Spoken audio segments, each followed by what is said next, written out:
This is the new Volkswagen era, electric era. Yeah, it will become the most important car in the portfolio because the sales numbers, the volume will be higher than ID Polo. It's very compact, 4.16 meters. It's very high, a lot of space inside. You sit elevated. This is exactly what the people love, and that is what we deliver. Can we talk about happy face here? Yes, we can. It is happy. It's not aggressive. It's not attacking. This is what we try to avoid.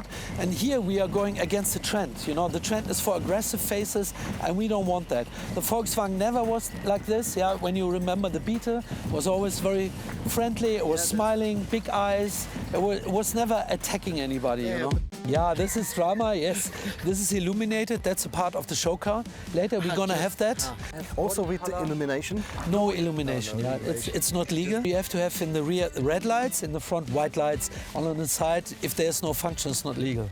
But the elements they are showing, they are connected to the ID bus. Yeah, they have a similar element to show the customer, look, this is a big car. We have the so-called whiskey glasses here. That is like a thick glass. When you have thick glass, you throw it on the floor. It's not breaking. It's not like a champagne glass. It's not flimsy. It's really strong. Yeah? Whiskey glass. I will remember that. Yeah, we have whiskey glasses. Officially, we have to say tumbler, yeah? But unofficially, we name them whiskey glasses because it's more catchy. It stays in your head. Like I said, I will definitely remember. We call this our secret sauce. People say like secret sauce. What do you mean? No? And the explanation is to have a bit more fun.